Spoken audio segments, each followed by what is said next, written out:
आप सब लोग जानते हैं कि किस तरह भगवान राम ने अहंकारी रावण का वध करके समस्त संसार को रावण के आतंक से मुक्त करवाया था। रावण को पढ़ने पर हम सभी के बारे में विस्तृत रूप से जानकारी लेते हैं, लेकिन रावण की पत्नी रानी मंदोदरी के बारे में लोगों को बहुत कम जानकारी है। आज हम आपको इस बारे में विस्तृत रूप से बताएंगे कि मंदोदरी का जन्म किस प्रकार हुआ था, रावण की मृत्यु के बाद मंदोदरी ने क्या किया। प्राचीन शास्त्रों के अनुसार मथुरा नाम की एक अप्सरा अपने आप को कैलाश पर्वत पर भगवान शिव को समर्पित करने के उद्देश्य से गई। जब मथुरा शिव जी के समीप गई तो अचानक मां पार्वती वहां पर आ गई।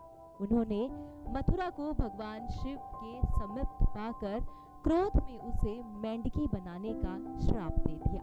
जब भगवान शिव ने मां पार्वती को सच्चाई बताई तो मां पार्वती ने कहा कि मथुरा को तप करना होगा, उसके बाद ही वो इस श्राप से मुक्त होकर नया जीवन प्राप्त कर पाएंगी। माता पार्वती ने बताए अनुसार मथुरा तप करने चली जाती है।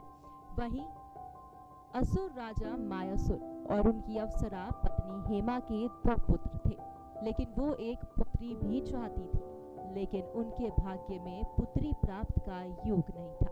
उन्होंने इसके लिए भगवान शिव की आराधना की। भगवान शिव ने प्रसन्न होकर उन्हें पुत्री प्राप्त का वरदान दिया।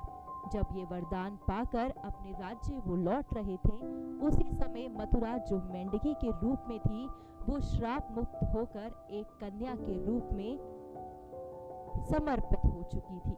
जब मायासुर और उनकी पत्नी को वो कन्या दिखी तो उन्होंने इसे अपनी पुत्री के रूप में स्वीकार कर लिया तथा उन्होंने इस कन्या का नाम मंदोदरी रखा।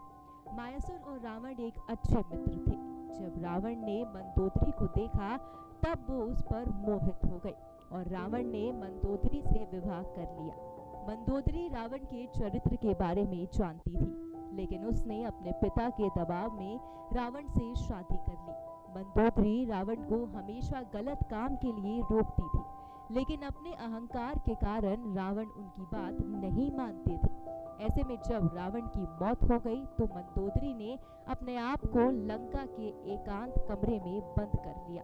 जब वो सदमे से बाहर निकली तो सभी के समझाने के बाद उन्होंने विभीषण से शादी कर